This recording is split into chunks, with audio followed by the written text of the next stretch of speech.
Hello and welcome back to Grim Tales. Before we begin, feel free to leave a comment and tell me where you're listening from. I love reading every single one. If you enjoy dark, twisted, grim tales that send chills down your spine, don't forget to like the video and subscribe to the channel. Turn on notifications so you never miss a new story.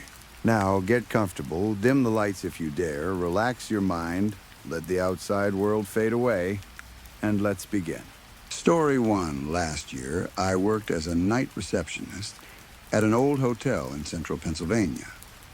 People in town liked to talk about the place as if it was haunted.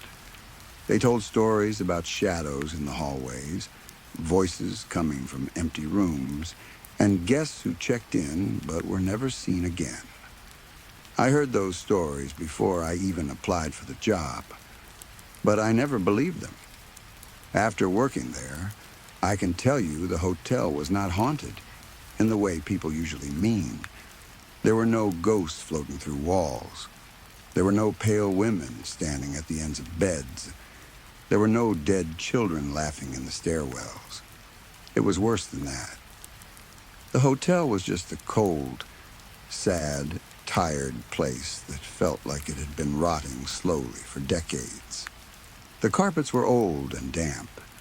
The wallpaper was faded, and the whole building smelled like dust, old wood, wet fabric, and strong cleaning chemicals. No matter how much the staff cleaned, the place never felt clean. It only smelled like someone was trying too hard to hide something. I worked the night shift from 11 at night until 7 in the morning. At first, I thought it would be an easy job. Sit at the front desk, check in a few late guests, answer the phone, print receipts, and maybe watch videos on my phone when things got quiet. That was what I expected. But night shifts in that hotel were never normal. During the day, the Grand Edward Hotel looked almost respectable. It had a big stone front, tall windows, old chandeliers, and a wide lobby with dark wooden walls.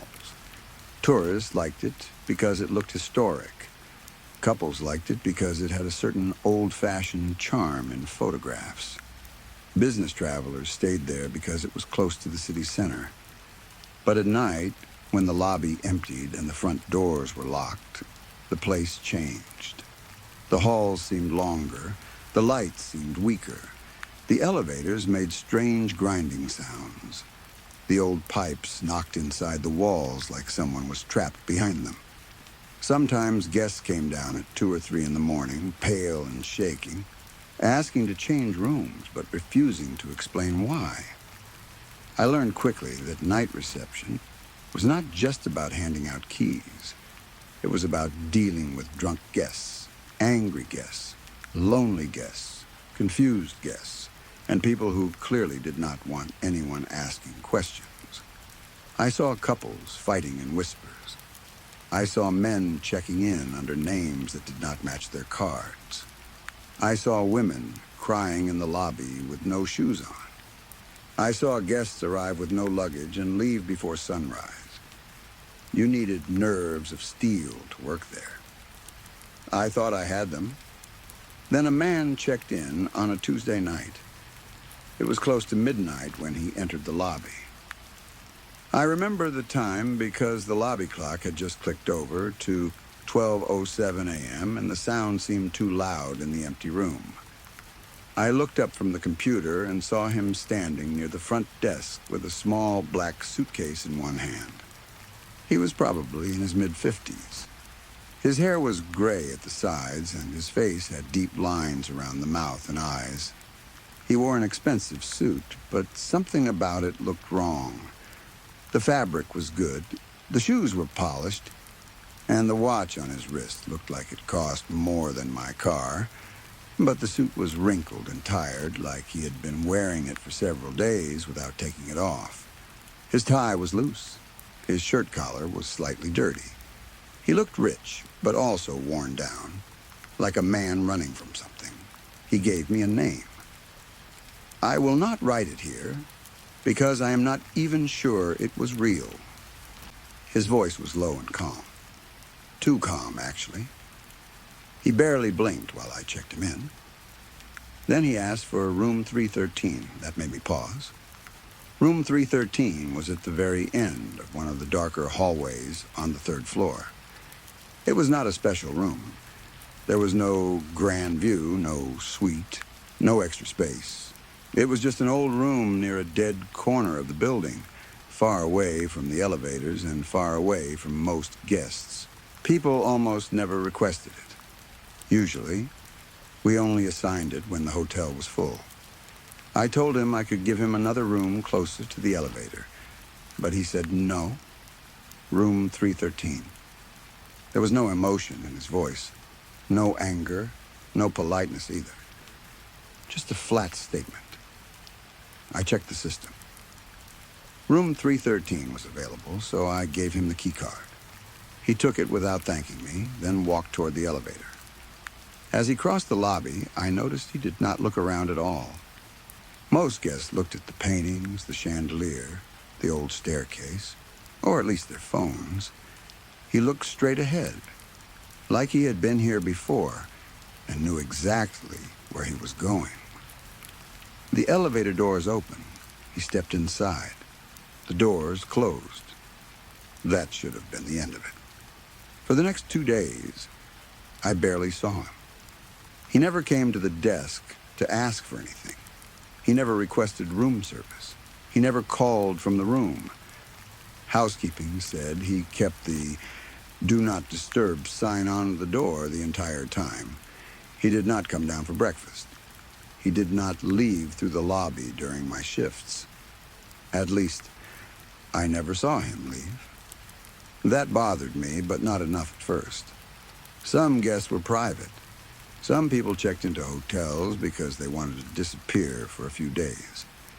I had learned not to ask too many questions. By the third day, he was supposed to check out at 11 in the morning. I was not on shift then, but when I came in that night, I saw a note from the day staff. Room 313 had not checked out. No payment extension had been requested. No one had answered the phone in the room.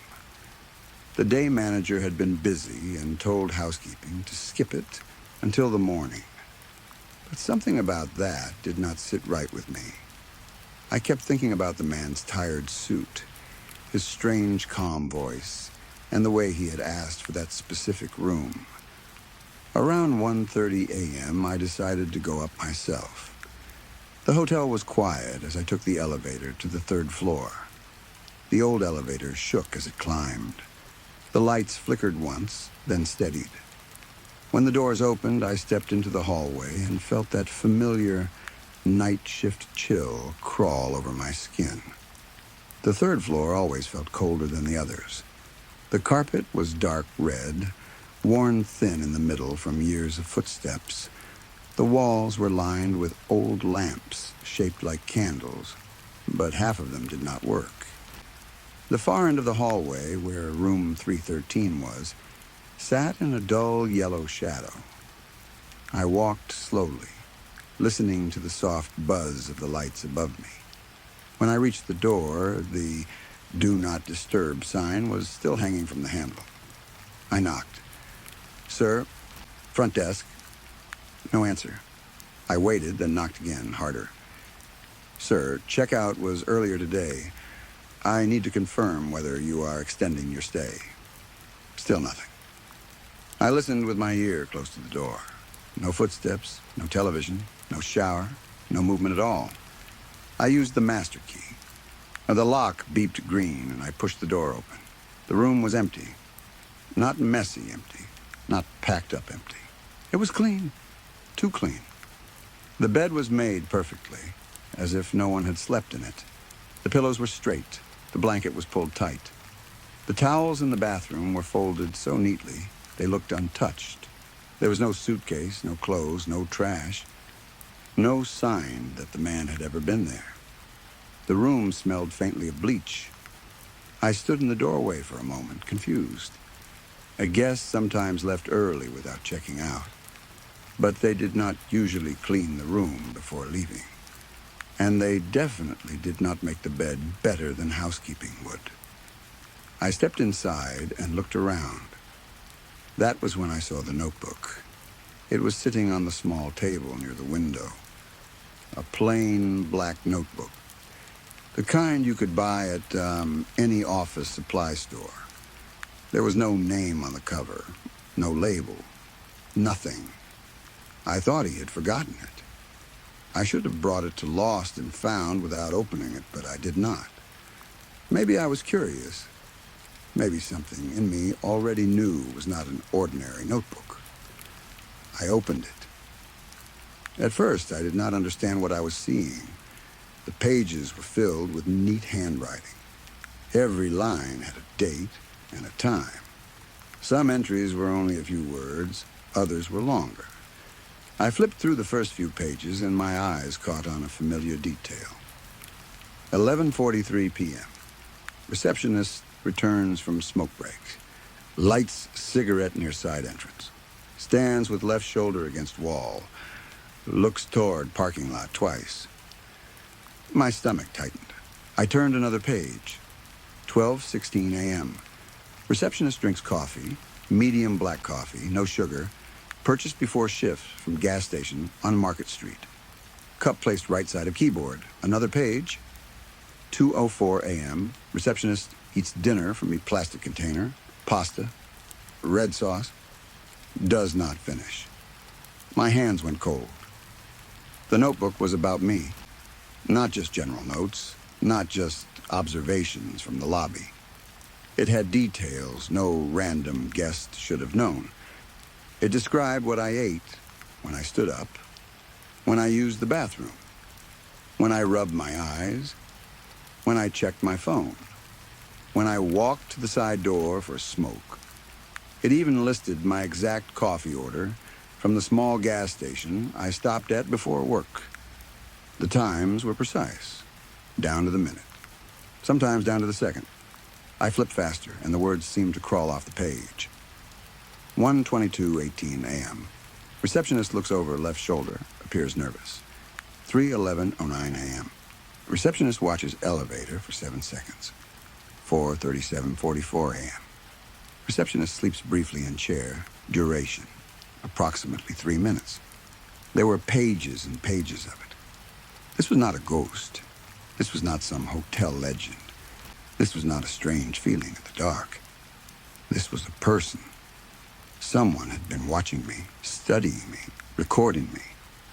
I stood there in room 313 with the notebook in my shaking hands, and suddenly the clean room felt like a trap. The bed, the towels, the empty bathroom, the smell of bleach, all of it felt staged, like the man had left the notebook for me to find. I ran back downstairs to the front desk. My chest was tight by the time I reached the office behind the lobby. I locked the door, sat at the security desk, and pulled up the camera footage. The Grand Edward had cameras in the lobby, elevators, main hallways, and service corridors. Not every corner was covered, but enough of the building was visible that I should have been able to see the man leave room 313. I searched the footage from the time he checked in. The camera showed him entering the elevator. It showed him stepping out on the 3rd floor. It showed him walking down the hallway toward room 313. It showed him opening the door and going inside. Then nothing. No footage showed him leaving that room. I checked the next day. Then the next. I sped through hours of recordings until my eyes hurt. He never came out. But then I saw something that made my breath stop. It was footage from the first night around 2:12 a.m. The camera in the 2nd floor service hallway showed a figure walking slowly past the laundry room. At first, I thought it was me. The person was wearing the same dark vest, white shirt, and name tag that I wore at the front desk. Same black pants, same shoes, same posture, same slow way of walking when tired. But it was not me. I knew it was not me because at that exact time, I was visible on another camera. sitting alone at the front desk. I leaned closer to the monitor. The man in my uniform stopped in the hallway and turned slightly toward the camera. His face was not clear, but I knew the shape. The gray hair, the lines around the mouth. It was the guest from room 313. My hands started to shake again. I clicked through more footage. There he was, walking through the halls in my uniform, standing near doors, waiting in shadows, moving in and out of blind spots like he knew exactly where the cameras could and could not see. Then I found the worst clip. It was from the lobby hallway outside the office. I was standing at the front desk, looking down at some paperwork. Behind me, in the dark hall that led toward the service area, the man stood completely still. He was wearing my uniform. He was watching me. He was so close that if I had turned around, I would have seen him. But I never did. For days, I had believed I was alone during those long, quiet hours. I had walked through dark halls, taken smoke breaks, checked empty rooms, and sat behind that desk thinking the hotel was sleeping around me. But he had been there the whole time, copying me, following me, learning me. I reported it to the manager the next morning. I expected panic, police, at least concern. Instead, the manager listened with a blank face and said they would look into it. That was all. The notebook disappeared from the security office by noon. No police came. No staff meeting was held. The guest from room 313 was never mentioned again.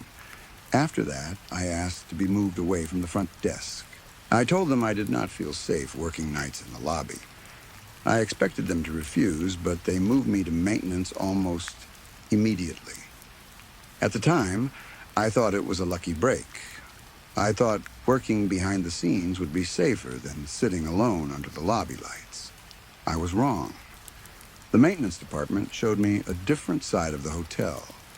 The public areas were strange enough, but the hidden parts of the Grand Edward were worse. Behind the guest rooms and ballrooms were service corridors, storage rooms, old stairwells, locked offices, and empty spaces that did not appear on any map. Some hallways ended in brick walls. Some doors opened into rooms full of broken furniture. Some floors had sections that had been sealed off for years. And then there was the fourth floor. The fourth floor looked like a normal hotel floor from the outside. It had rooms, carpet, lights, and guest doors like every other floor. But staff were not allowed there without special permission. The rule came from the hotel manager, Mr. Edward. He was a quiet man, maybe in his 60s, always clean, always controlled. His hair was white, his suits were dark, and his face never showed much emotion. He spoke softly, but people listened when he talked. No one joked around him. No one argued with him. He had only one rule that everyone treated like law. No one entered the fourth floor unless he personally approved it. When I asked why, one of the older maintenance workers told me to stop asking questions. He said the fourth floor was private operations. Then he looked over his shoulder and walked away. For a few weeks, I stayed away from it. Then the service elevator broke down. It stopped between the third and fourth floors during my shift.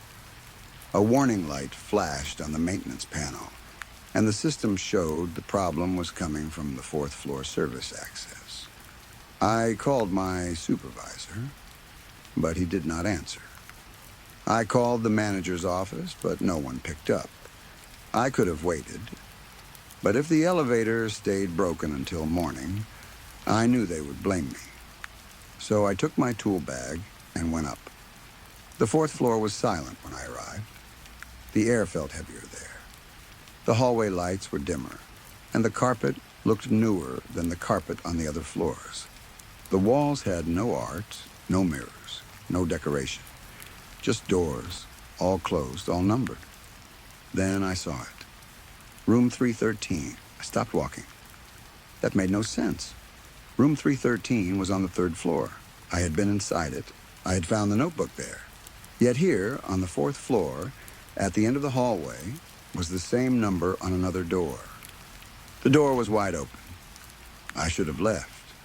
I should have turned around, gone downstairs, and pretended I had never seen it.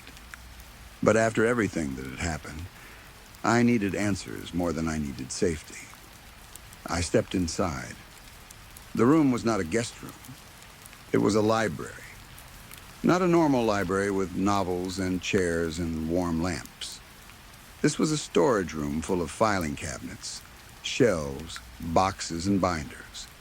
The walls were covered with photographs, employee photographs, guest photographs, driver's license copies, passport scans, printed emails, credit card records, addresses, phone numbers, family members, work schedules, medical notes, travel habits. I moved through the room in shock. There were files on housekeepers, cooks, bellhops, managers, front desk clerks, and guests who had stayed at the hotel years earlier. Some files had colored stickers on them. Some had handwritten warnings. Some were marked active. Some were marked cleared. A few had a red stamp across the front that read disposal. Then I saw my name. My file was in a gray folder on a desk near the back of the room. I opened it with shaking hands. The first page had my employee photo clipped to it. Under that was my full name, address, phone number, social media accounts, emergency contacts, work history, and notes about my habits. What time I usually arrived, where I bought coffee, how often I smoked, which coworkers I spoke to, which doors I used, which routes I took home. Then I found the photographs. They were not from the hotel. They were pictures of me inside my apartment. One showed me sleeping in my bed, taken from outside my bedroom window. Another showed me standing in my kitchen. Another showed me sitting on my couch with my phone in my hand. The photos were clear, professional, taken from far away with a powerful lens. I felt sick. This was not high-tech surveillance hidden in hotel cameras. This was personal. Someone had followed me home. Someone had watched me through my windows. Someone had built a file on my life, piece by piece, like I was not a person, but a project. That was when I understood. The man in room 313 had not been acting alone.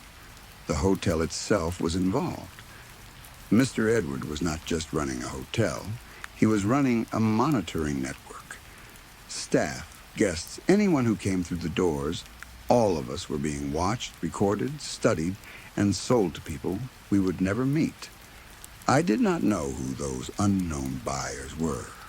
Criminals, private investigators, companies, powerful people with secrets of their own. It did not matter. The hotel was collecting human lives and turning them into products. I was still holding my file when I heard footsteps in the hallway. I froze. Two men were coming closer. Their voices were low. One of them was Mr. Edward. I knew his calm, soft voice immediately. I looked around in panic, then slipped behind the heavy curtains near the far wall. They smelled of dust and chemicals. I pulled them close around me and tried not to breathe too loudly. Mr. Edward entered the room with one of the security guards. The guard was a large man named Harris. He worked the night shift sometimes and almost never spoke to anyone. I had always thought he was just quiet. Now I knew better. They stopped near the desk. Mr. Edward said, "The former receptionist has started noticing too much." My blood turned cold. Harris asked, "Do you want him transferred?" Mr. Edward replied, "No. He has already seen more than he should. Move him to the disposal list." The words did not sound angry. They did not even sound important. He said them the way someone might order coffee. I covered my mouth with one hand and squeezed my eyes shut. Disposal list. I had seen that red stamp on the files. I waited behind the curtain while they talked. They mentioned rooms, schedules, missing records, and people by first names only. I could not understand everything, but I understood enough. The hotel had done this before, many times.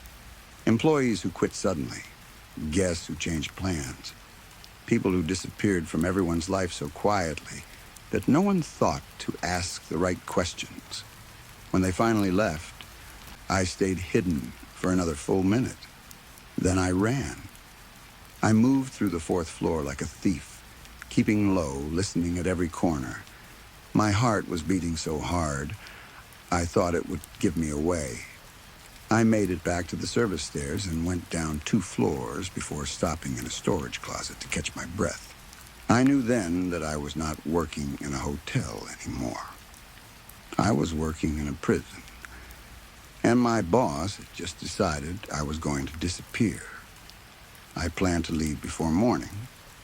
I would go to my apartment, grab my things, drive somewhere far away, and report everything to the police from another town. I knew it sounded simple, but fear makes simple plans feel possible, because you need something to hold on to. But the hotel did not let people go that easily.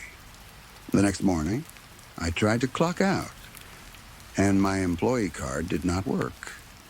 The time clock rejected it. The side exit rejected it. The staff entrance rejected it.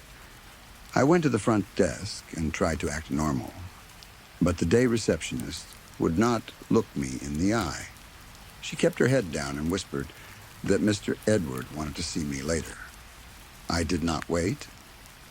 I went to the employee locker room, grabbed my phone, and tried to call the police.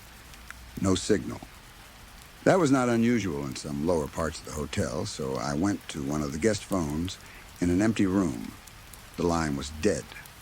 I tried another. Dead. I tried the maintenance office phone. Dead. The phone lines had been cut or blocked or controlled. I do not know how. I only know that every way out started closing around me at the same time. I ran into the hallway and headed for the main stairs. The door was chained shut. I went to the emergency exit near the laundry room.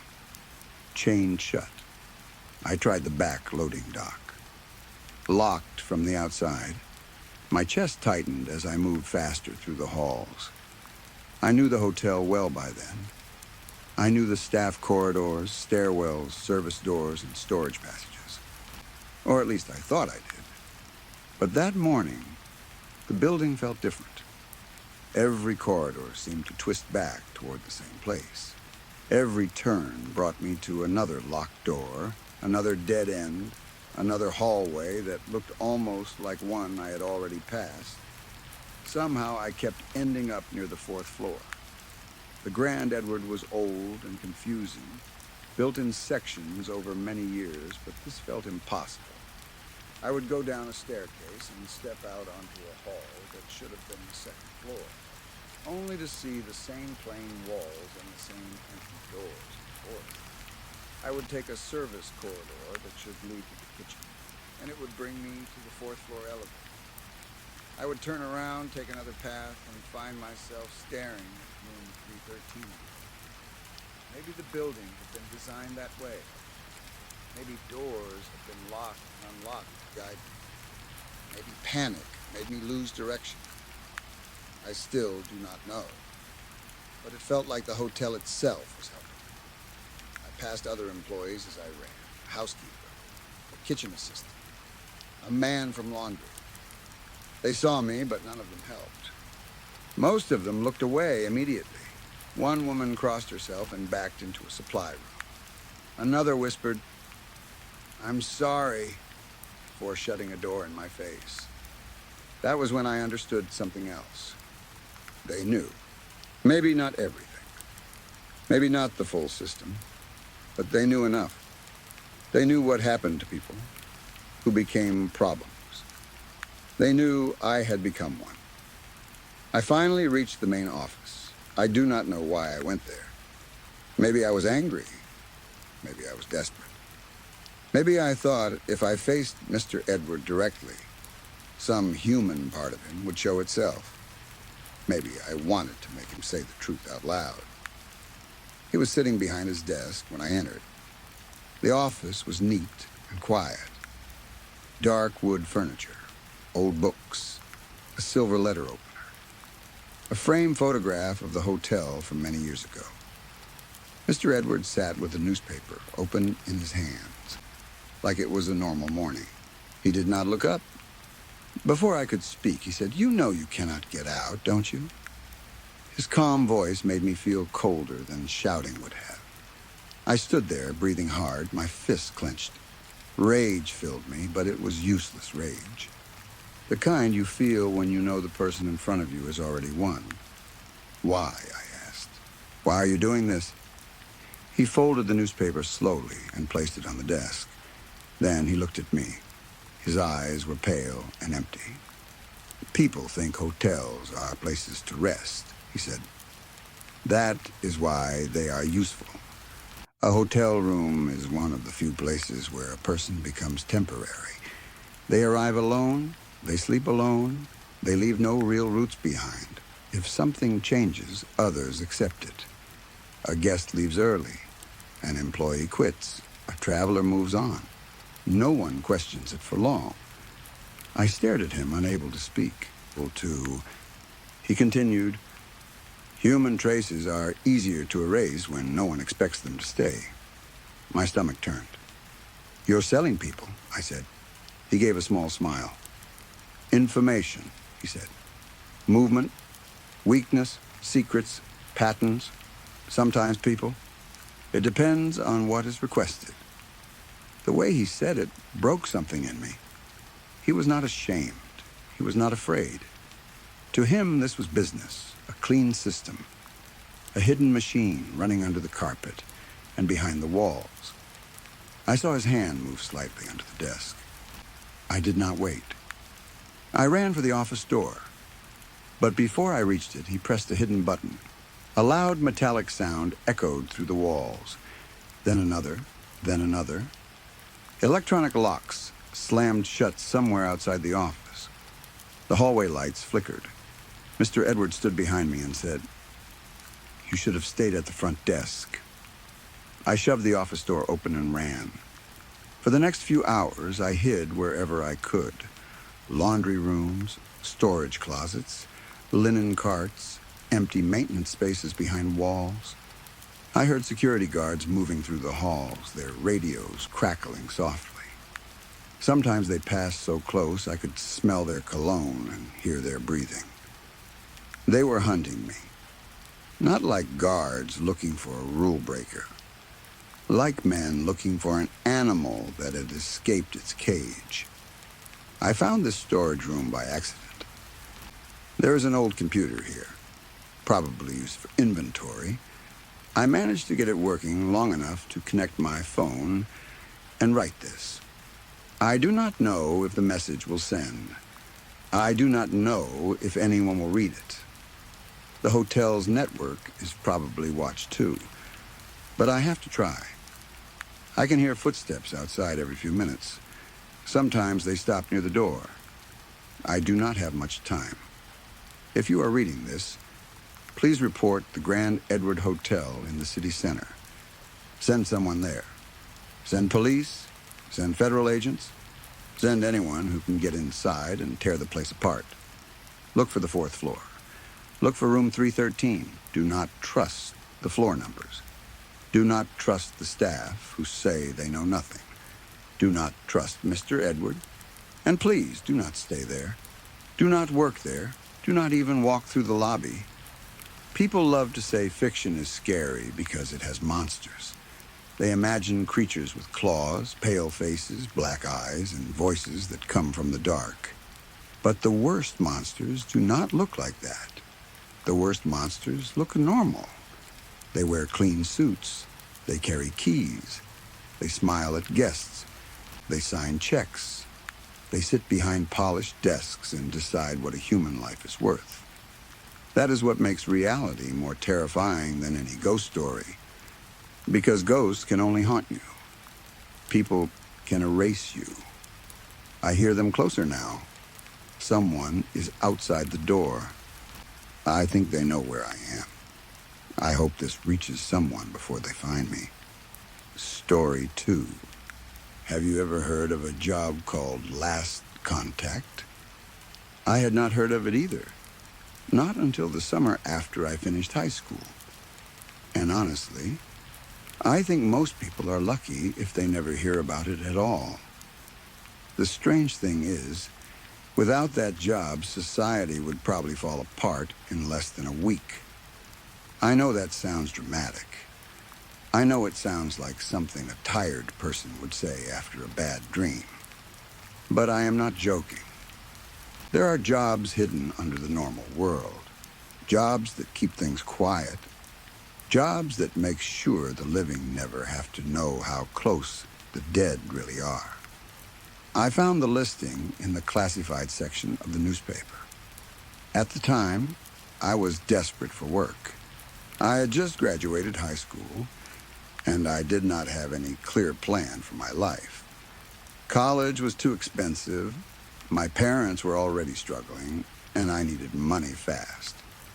I spent most mornings circling job ads with a pen, calling businesses, and getting told the same things again and again. We are not hiring. We need someone with experience. We will call you back.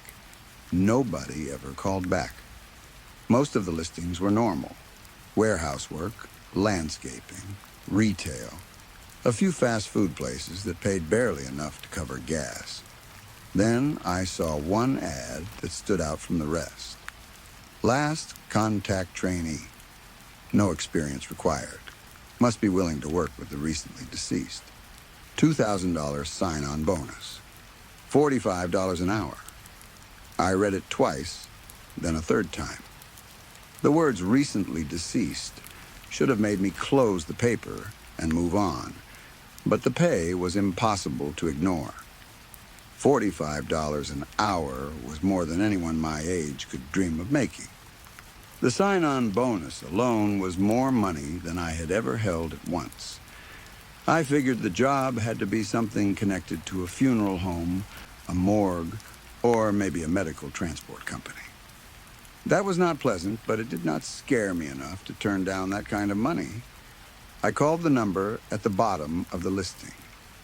The phone rang 3 times before someone answered. The voice on the other end was dull and flat, like the person had been waiting for my call but was not happy about it. Hello?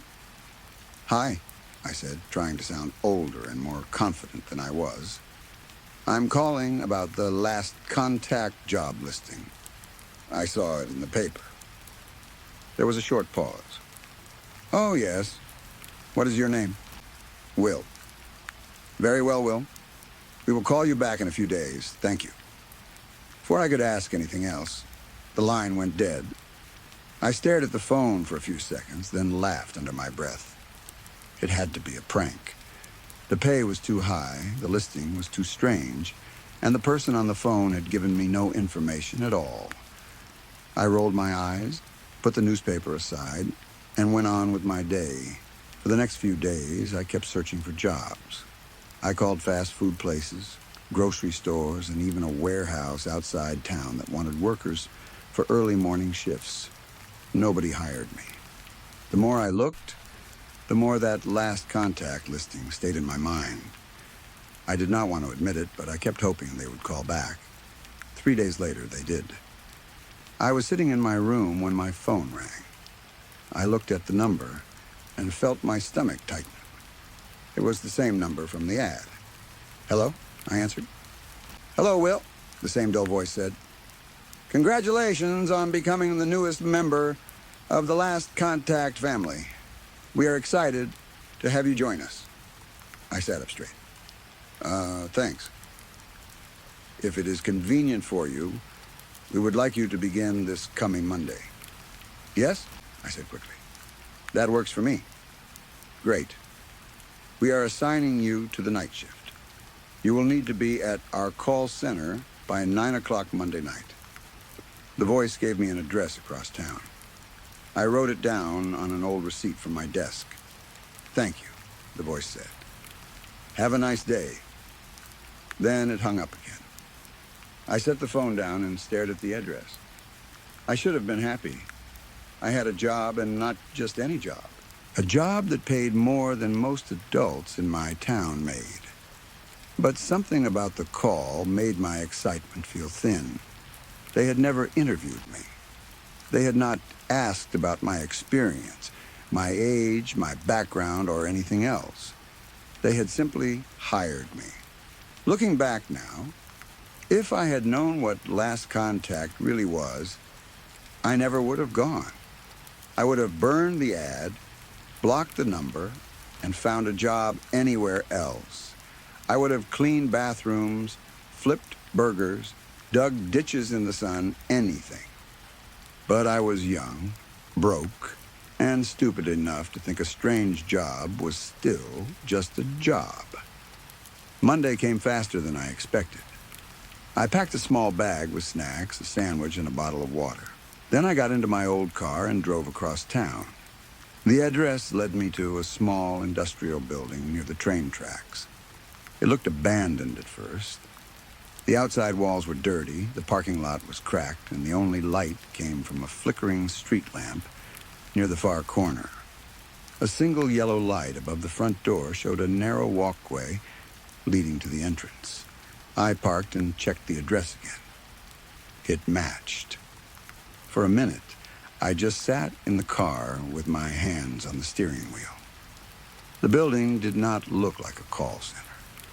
It looked like the kind of place where people went missing. A small voice in my head told me to start the car and drive away. I almost listened. But then I thought about the $2,000 sign-on bonus and $45 an hour. I got out. The night air was cool, and the train tracks behind the building stretched into darkness. Somewhere far away, I heard the low horn of a train. I walked to the front door and pulled the handle. Locked. I stood there awkwardly, wondering if I was early or if this was all some kind of joke. Then I knocked. A few seconds passed. Then the door opened. The man standing inside was short and a little heavy, with thinning dark brown hair and long sideburns. His glasses sat low on his nose, and his shirt looked wrinkled, even though he had probably tried to iron it. He looked tired, but not sleepy. There is a difference. Sleepy people want rest. Tired people have seen too much. "Are you Will?" he asked. "Yeah," I said. "That's me." He held out his hand. "I'm Nate. I'll be your trainer for the next few weeks." I shook his hand. His palm was dry and cold. He stepped aside and let me in. The inside of the building was not much better than the outside. Right behind the door was a small entryway with a coat rack and 2 old waiting room chairs. The walls were a dull beige color, and the air smelled like old coffee, dust, and cleaning chemicals. The entryway opened into a long hallway with several closed doors on both sides. Nate led me down the hall without much small talk. Our footsteps sounded too loud in the quiet building. We passed door after door, each one plain and shut. I noticed that some had light shining from underneath, but I did not hear voices from behind any of them. At the end of the hall, Nate opened one door and motioned me inside. "This will be your workspace," he said. I stepped into a room barely bigger than a closet. A greenish-yellow fluorescent light buzzed above us. A long desk sat against the back wall, and above it was the only window in the room. The glass looked out toward the train tracks and the black, empty space beyond them. On the desk were an ancient desktop computer and an old telephone. A dusty office chair sat in front of the desk. That was it. I looked around, not sure what to say. Nate watched me for a moment, then asked, "How much did they tell you?" I kept staring at the room. Nothing. He sighed and rubbed a hand through his thinning hair. Of course they didn't. They never do.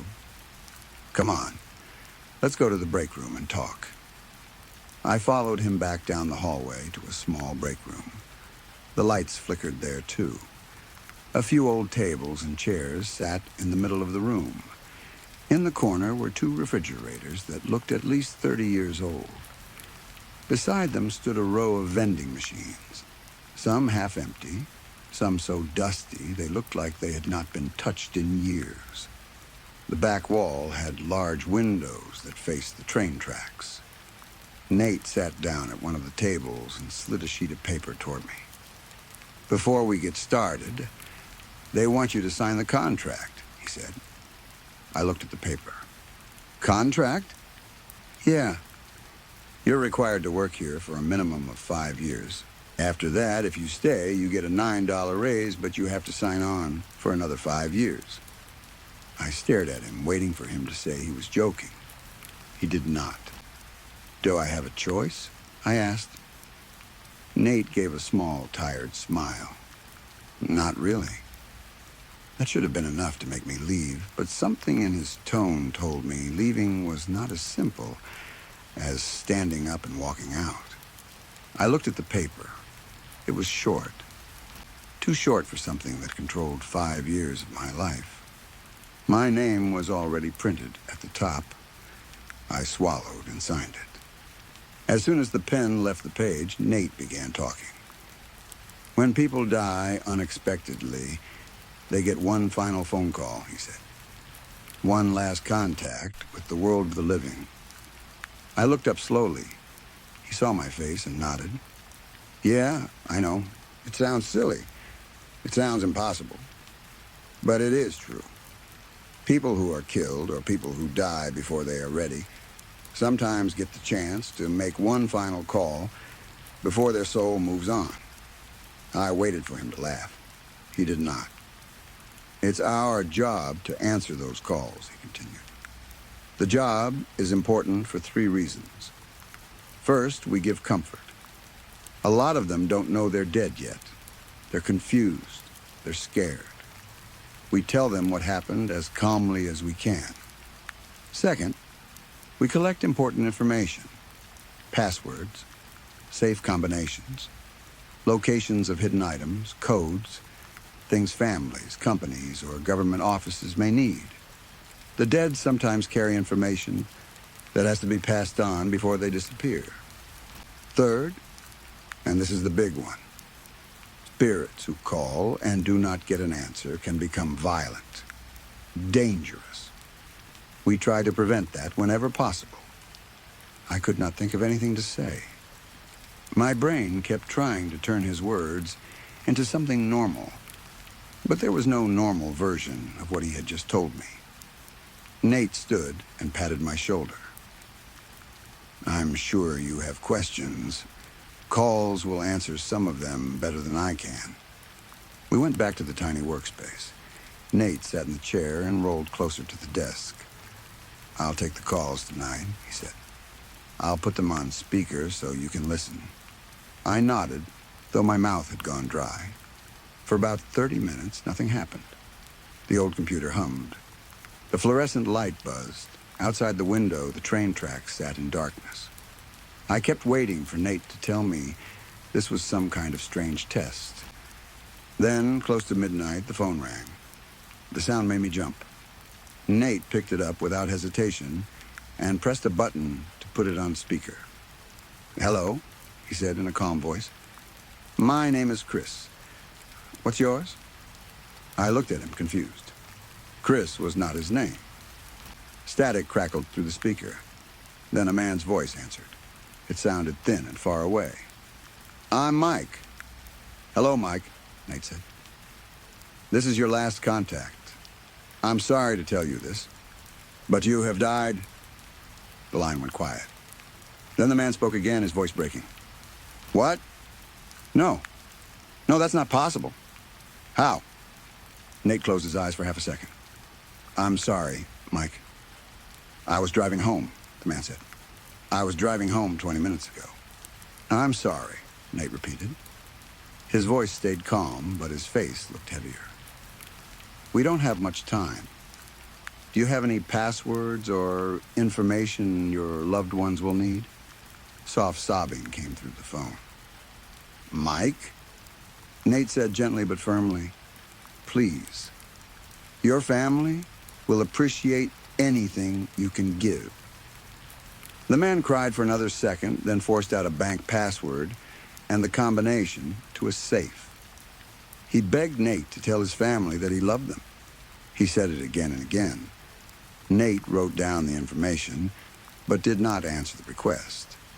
The call ended suddenly. Nate placed the phone back on the desk and sighed. "They only get 60 seconds, he said. "So get as much information as you can. Personal messages do not make it to the families, so don't waste time on them." I stared at the phone.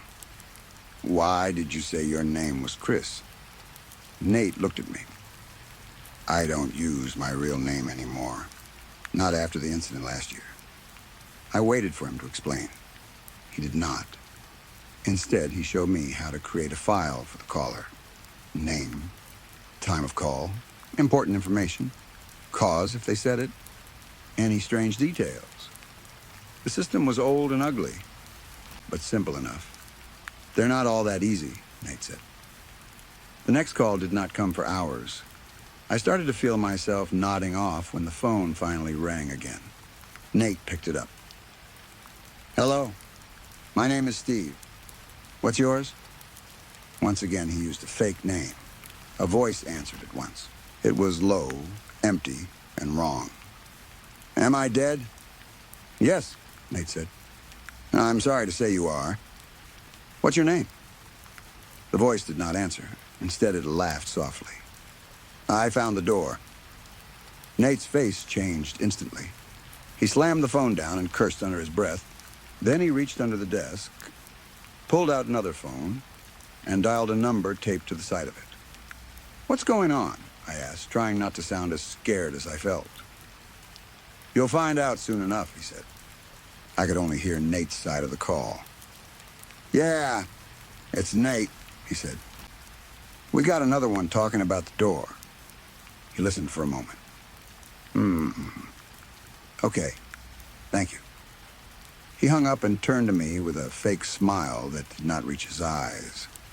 "How about some coffee?" he said cheerfully. He walked out before I could answer, and I followed him to the break room. Nate poured old coffee into 2 paper cups and tried to make small talk. He asked where I went to high school and whether I liked sports. I barely answered. My eyes kept drifting toward the windows out past the train tracks. That was when I saw the figure. It stood on the other side of the tracks, just beyond the weak light from the building. It was tall and dark, with no clear shape. It did not move.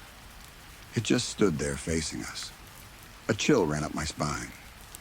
"Hey, Nate," I said. "Someone is standing out." He cut me off in a sharp whisper. "Don't look at it." "What?" "Don't look at it," he repeated.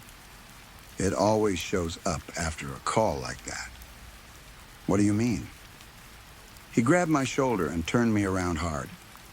"Look away." We faced the opposite wall. Nate held his breath. I tried to do the same, but my chest felt tight.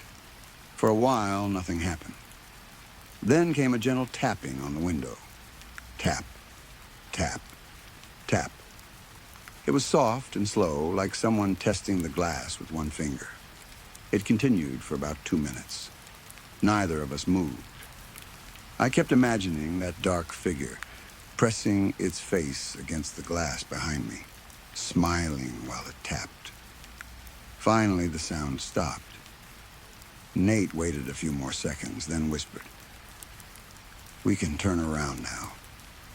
It leaves after the tapping." When I looked back, the window was covered in ice from edge to edge. The room had not been cold before, but the glass was frozen white. All across the ice were small, clear dots, each about the size of a fingertip. I stared at Nate. "What is going on?" He shrugged like I had asked why the vending machine was broken. Just part of last contact.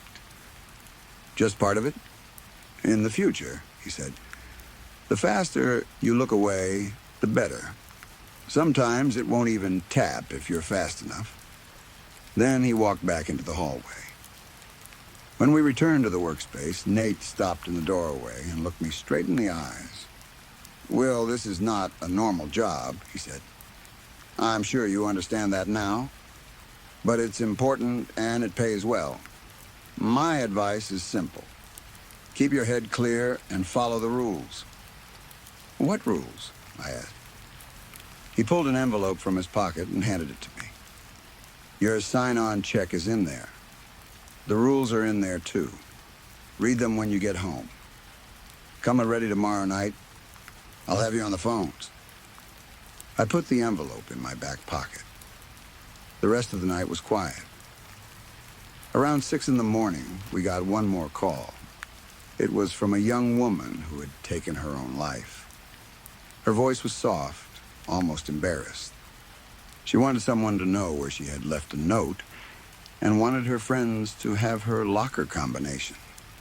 Nate took the information, gave the required words, and ended the call when the line died. At 7 in the morning, our shift ended.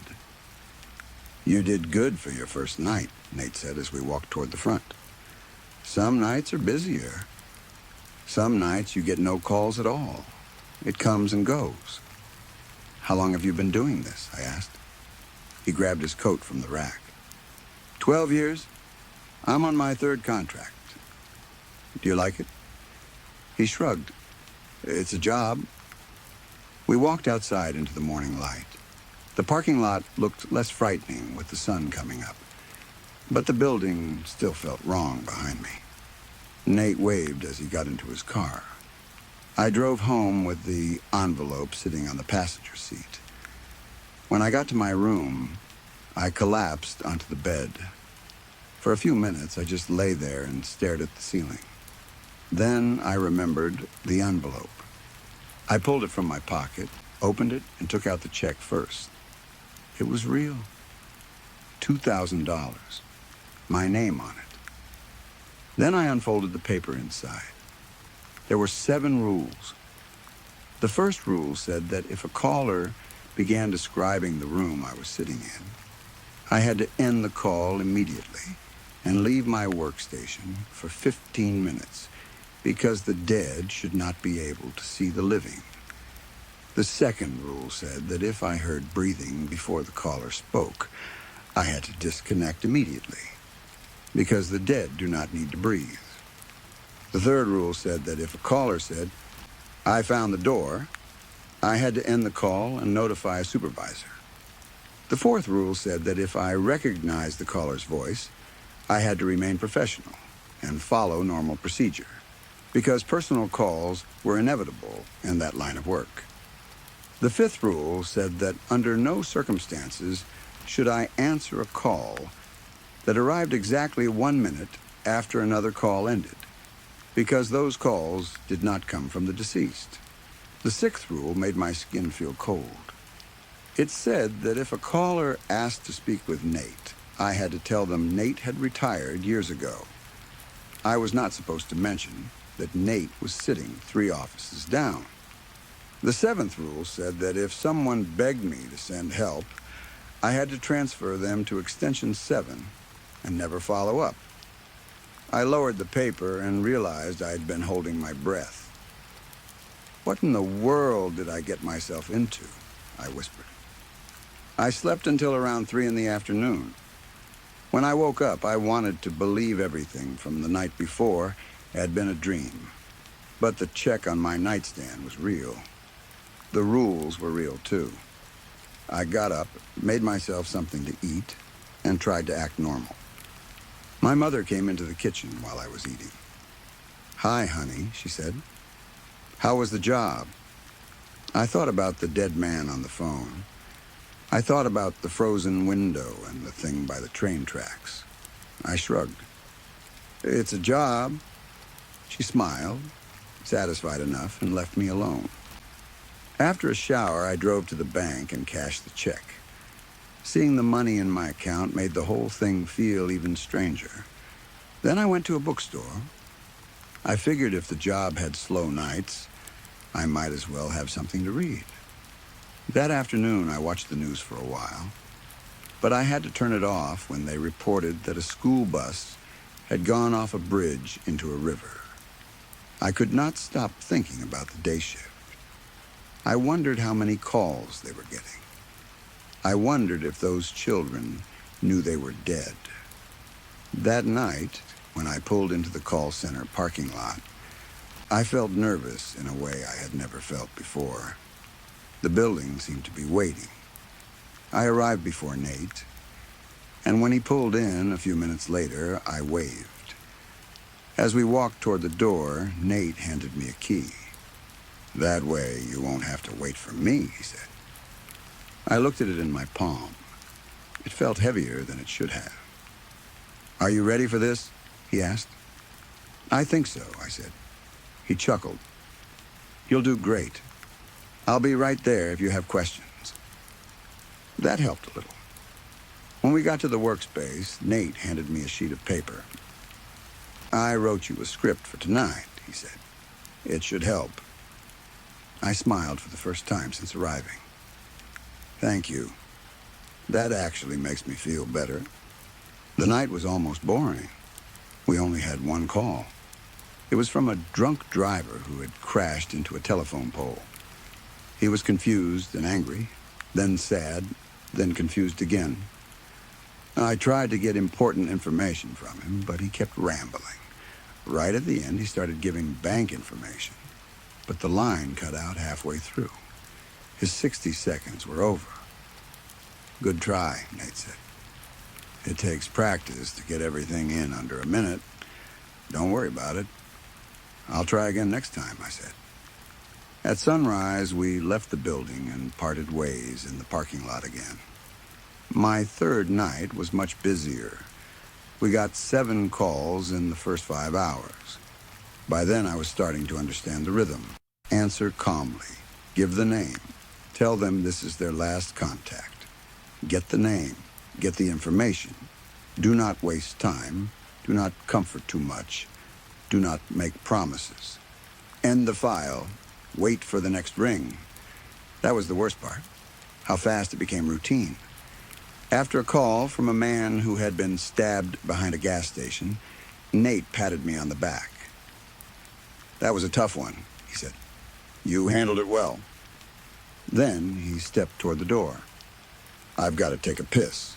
Be right back." I took a deep breath after he left and picked up my book for the first time that night. I had only read a few lines when the phone rang. I looked toward the door. Nate was still gone. I should have waited. I should have let it ring. But I had taken several calls already, and part of me wanted to prove I could do the job alone. I picked up the phone. "Hello," I said. "My name is Chris. What's yours?" There was breathing on the other end. Heavy breathing. Wet breathing. I froze. The second rule flashed in my mind, but my fear made me stupid. Instead of hanging up, I said, "Hello?" A low, cruel laugh filled my ear. Then a voice whispered, "Thank you for staying on the line, Will." The call ended. I sat there holding the phone until Nate walked back in. He saw my face and stopped. "What's wrong?" he asked. "It was breathing," I said. And I didn't hang up. His jaw tightened. "That's not good." "What does that mean?" "Did it say your name?" I swallowed. "Yes." Nate went pale. He slammed the door shut, locked it, and I switched off the lights. "Don't make a sound," he whispered. I sat completely still. The room went dark except for the weak glow from the computer monitor. Down the hallway, a door squeaked open. Then I heard footsteps, heavy, wet footsteps. They moved slowly down the hall, one after another. "Will?" a voice called. It was dark and almost musical, like someone singing softly from inside a deep room. Where are you, Will? Nate raised a finger to his lips. The footsteps came closer. Will, are you here? They stopped outside our door. The doorknob moved. I could smell something through the cracks around the door. Mothballs and bleach, strong and sickening. Will, the voice giggled. Are you in there? A bang hit the door so hard I almost screamed. Then another, then another. The old wood shook in its frame. Nate stepped between me and the door, though I could see his hands shaking. He took a breath and said in a trembling voice, Will retired years ago. The banging stopped. For several seconds, there was no sound. Then the wet footsteps turned away and shuffled back down the hall. A door opened somewhere in the distance, then slammed shut. Nate stood still for a long moment. Then he reached for the light switch. His breathing was fast and shallow. I'll need to update the rules, he muttered. He looked at me, and I had never seen a grown man so scared. It is very important that you always follow the rules, he said. They keep bad things away. I nodded, unable to speak. Nate let me go home early that night. My car was empty when I reached it, but it smelled faintly of mothballs and bleach. The smell stayed with me the whole drive home. By the time I pulled into my driveway, I had made up my mind. I was not going back. I did not care about the money. I did not care about the contract. I would rather break it than have something calling my name from a dark hallway. But when I opened my bedroom door, the contract was lying on my bed. I had not put it there. The 5-year duration was circled over and over again in red ink. I got the message. That day, I barely slept. When I did manage to drift off, I dreamed I was trapped in my room while my mother stood outside my window, gently tapping on the glass and laughing to herself. When I reported to work that night, Nate looked almost as tired as I felt. He was standing outside the building, smoking a cigarette under the flickering light. Hey, I said, were you able to sleep? He gave a weak smile and shook his head. I watched him take a long drag from the cigarette. I did not mean to ask the question, but it came out anyway. Why did you sign the contract 2 more times? Nate stared at the ground for a moment. Well, he said, after you hit 10 years, every year after that, they promise that a loved one of your choice won't die. I felt cold all over. They can do that, I asked. He shrugged. It has worked so far. He dropped the cigarette and crushed it with his shoe. Come on, he said. Let's get to work. When we stepped into the entryway, we both stopped. A handwritten note was taped to the far wall. It was addressed to the night shift. Nate walked closer and read it silently. I read over his shoulder. The note said there had been issues on the day shift, and they had learned a few new things. It said, if a caller asked whether the train tracks were still behind the building, we should answer yes and close the blinds immediately.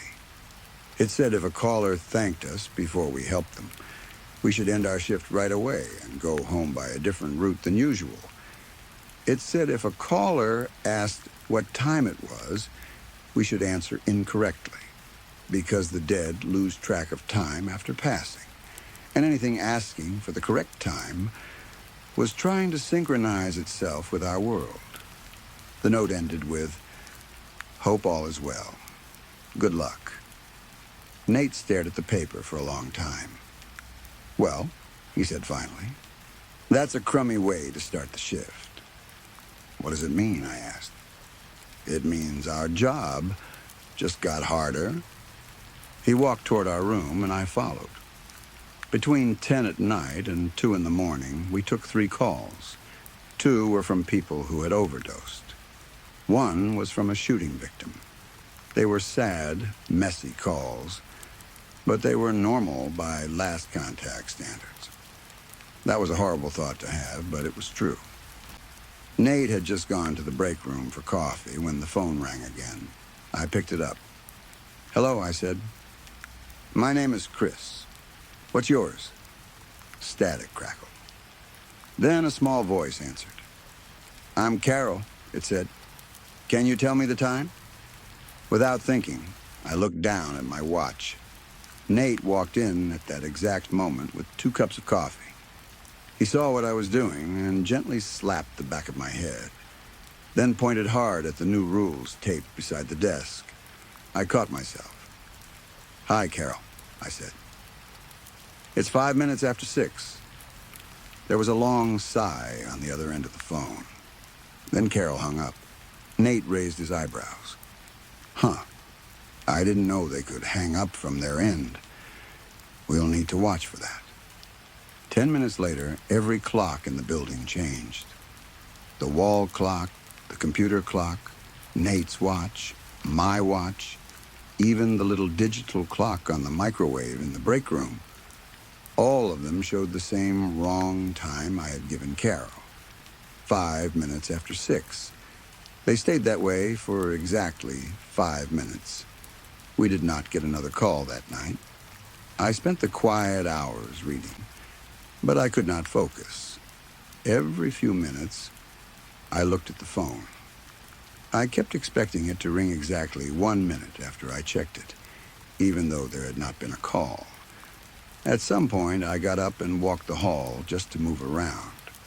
There were 7 other doors along the hallway. I do not know why I tried the handles, but I did. Every door was locked. Under one door, I could see a thin line of light. I stood there for a while listening. At first, I heard nothing. Then I thought I heard someone whispering on the other side. I went back to the workspace. When I entered, I noticed the blinds over the window were closed. Neither Nate nor I remembered closing them. By sunrise, my nerves were ruined. As I drove home, a thought entered my mind, clear and sudden. I should write this down. None of my friends would believe me. My family would think I had lost my mind. But maybe someone out there would understand. Maybe someone else had heard of Last Contact. Maybe if I wrote everything down, it would feel less like I was carrying it alone. So when I got home, I opened my laptop and started typing. That brings me to now. I have been a Last Contact trainee for 4 nights. I still do not know who really runs the place. I do not know what waits behind the locked doors in the hallway. I do not know what the door is, the one the callers are not supposed to find. I do not know why some dead people breathe, or why some things pretend to be dead people at all. I do not know why they hired me so easily, or why the contract appeared on my bed when I decided to quit. But I know one thing. The rules matter, and I am going to follow them as long as I can. I will try to keep writing through these 5 years. Maybe these entries will help me stay sane. Maybe they will warn someone else before they answer a listing they should have ignored. I was going to stop here for the night. But something is scratching from inside my closet door. Story 3. I had a dream before all of this began. It came to me in a sleep so deep that it felt almost blind, as if I had fallen into a black room where no light had ever existed. In that dream, I heard lines of poetry moving through the dark. They spoke of one becoming 2, of anger sitting heavy in the chest, of envy leading great men down crooked paths, and of beauty that could only be understood through the taste of others. I did not understand it then. I thought it was only another strange image from a restless mind. Now I know it was a warning. I know it was the first whisper of the thing that had already begun circling me. I have always been a man of strong feeling. Some might call it passion, though others would call it pride. I have spent my life chasing art, words, praise, and a name that would outlive my body. I have written poems until my fingers ached. I have written stories through the night while rain beat against my windows. I have filled pages with every part of my soul, only to watch lesser men stand above me. Again and again, I have been close enough to touch success, and again it has been taken from me. My latest poem was supposed to be my greatest work. I believed that with all my heart. I had poured myself into it until I felt empty. I sent it to the competition held by the Unhindered Voice, a respected publisher known across the nation. I waited for the results like a starving man waiting for bread. When the newspaper arrived, I opened it with shaking hands. My eyes searched the page, hungry for my own name. Instead, I saw his. Rutherford Mask had won. Again. His poem, Wall to Floor, The Broken Beauty, had taken first place. Not only that, but the publisher had also promised to publish his next novel, completely free. His name stood proudly in the headline, dark and bold, while mine was hidden beneath it like an afterthought. Second place. Always second place. Always close, but never enough. I stared at the paper until the words blurred. Then rage broke through me. I tore the page out, ripped it into tiny pieces, and threw them across my study. I did not even stop to ask why his poem had been chosen over mine. I did not want to know. I did not want fairness. I wanted victory. I wanted the world to admit what I already knew, that I was the true artist, and he was only the obstacle standing in my way. My study became a ruin around me. Manuscripts lay scattered on the floor. Ink had spilled across my desk. Books were thrown open, pages bent and torn. I stood in the middle of it all, breathing hard, my hands shaking. Why was I cursed this way? Why did the world reward those with cold, natural talent, while men like me had to suffer for every small step forward? I felt like a drowning man, kicking and struggling in dark water, while Rutherford Mask floated past me in a boat. At every point in my life, he had been there. Every time I entered a contest, submitted a poem, or sent a manuscript to a publisher, his name appeared. He was not just a rival.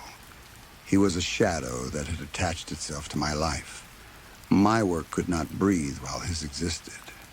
My future could not begin while he remained standing. A raven cried outside my window. The sound cut through my thoughts and made me turn. Then I heard a voice. "Remove him." It was not loud, but it filled the room. The voice was smooth, rich, and soft, like velvet sliding over skin. It did not sound human, yet it did not sound like a spirit either. It sounded like something that knew me better than I knew myself. My blood turned cold. I looked around the study, but there was no one there. That was impossible, of course. I lived alone in a cottage high on the mountain. I had chosen that place because I wanted distance from everyone. The nearest house was almost 30 miles away. The nearest store was even farther. If I heard strange sounds, I blamed them on wind, trees, birds, or my own tired mind. But this had not been wind. This had been a voice, and it had spoken directly to me. I told myself I had misheard. I told myself the raven's cry had mixed with my anger and made words inside my head. But my heart did not believe that. It beat hard inside my chest, trapped and frightened. I tore through the room, looking behind shelves, under the desk, inside closets, anywhere a person might hide. I found nothing. I was alone. But the voice remained. It did not come through my ears anymore. It was inside my skull, dripping into my thoughts. Find him. Take his work. Take his name. Destroy him. Take everything from him. and you will finally have everything you have ever wanted." Each word horrified me, yet I could not deny its beauty. The voice was terrible, but it was also comforting. It sounded like permission. It sounded like truth. And since there was no one in the room with me, I slowly began to believe that these thoughts must have been my own. Perhaps they had always been inside me, locked away under manners and fear. Perhaps the voice had only opened a door. A plan began to form. No one truly knew Rutherford Mask. He used that name in his published works, but no one seemed to know the man behind it. It was probably a false name. A writer's mask. If no one knew his real face, then what was stopping me from becoming him? If he stood between me and greatness, then I could remove him and take the place he had stolen from me. I pulled his first novel from my bookcase. I had bought it 12 years earlier, though I hated myself for doing so. I searched the pages for any clue about him, any note, any address, any hint of where he lived. I found nothing. I opened more of his books. I tore through my shelves, throwing his volumes onto the floor one after another. Nothing. Nothing at all. I nearly collapsed with frustration. Then, as I searched the newspaper again, a sealed letter slipped from between the pages and fell to the floor. My hands shook as I opened it. It was from Rutherford Mask himself. The letter was written in a warm, polite hand. He said he admired my work. He said my poem had moved him. He said he believed I deserved more praise than I had received. He spoke with such false kindness that for one dangerous moment I almost believed him. But then I saw what he was truly doing. He was mocking me. He was trying to ease his own guilt after destroying my dreams. At the bottom of the letter was an address. 465 Perdition Hill. It was only a few days south by carriage, down the mountain and into the foothills. I packed that same night. Before dawn, I carried my bags to the carriage. Then I returned to my cottage, lifted my lantern, and threw it against the floor by the door. Fire spread quickly through the dry wood and paper. I watched the flames climb the walls and eat the place where I had failed for so many years. As the first light of morning touched the sky, my old life became ash behind me. Then I left for Perdition Hill. The journey was cold, wet, and strangely quiet. Rain began on the second day and did not stop. The road twisted down from the mountain and into low, lonely country where the trees stood thin and black against the gray sky. By the time my carriage reached the road to the manor, the rain was falling so heavily that the world looked blurred and unreal. The manor stood at the end of a dead road, high on the hill like a judgment. A 10-foot iron fence surrounded it, topped with sharp metal points that made climbing impossible. The gate was tall and black. One side of it hung slightly open, just wide enough for a man to slip through. My breath quickened as I stepped down from the carriage and into the rain. Thunder cracked above me, and I hurried to pull the gate open far enough for the horse and carriage. Once inside, I latched it shut behind me. I did not want my horse to escape. More than that, I did not want Rutherford Mask to escape. The courtyard was empty. The house was huge, but there was no sign of servants. No lights burned in the windows. No smoke rose from the chimneys. The windows had been boarded from the inside, as if the owner wanted to keep the world out, or something else in. I found the coach house, left the carriage there, and put the horse in the stable. Then I walked to the front door. It was made of heavy oak. The knocker was shaped like a raven's head, with the ring held in its beak. My hand shook as I reached for it. I knocked 3 times. Thump, thump, thump. No one answered. Above me, a group of ravens suddenly burst from the upper balcony, shrieking into the rain.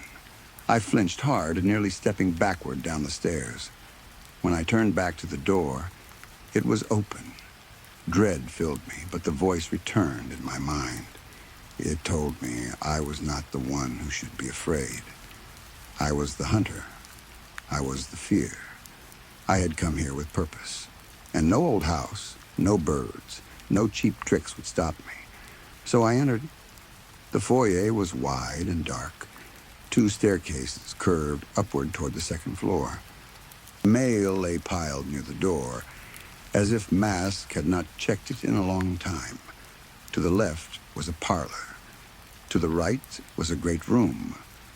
Beneath the stairs, I saw the entrance to the kitchen. That was where I went first. The kitchen was well stocked. Pots, pans, knives, and food stores filled the shelves. I moved slowly through the room, searching for the proper tool. I needed something strong, sharp, and certain. I found it in a rack near the preparation table. The knife was beautiful. Its handle was ivory, shaped like antler, with gold rivets set into it. The blade was broad near the handle and narrowed to a fine point. It was clean, elegant, and deadly. Soon, I thought, it would be red. I took it in my hand and climbed the stairs. The main door at the top was open. Beyond it lay the study. Rutherford Mask sat at a large work table with his back to me. He was hunched forward, his head resting near his papers. At first, I thought he was asleep, exhausted after working late on his next great piece. There was no movement from him, no sound. The room between us felt impossibly wide. I began to cross it, tap, 1 step closer, creak. A floorboard answered under my weight. Rustle. A draft moved through the room and shifted his hair slightly. Tap, tap, tap. I moved as slowly as I could. Each step felt like it took a full minute. If he woke, he might stop me again. He had stopped me all my life without even touching me. I could not allow him one last chance. When I reached him, I hesitated. I do not know why.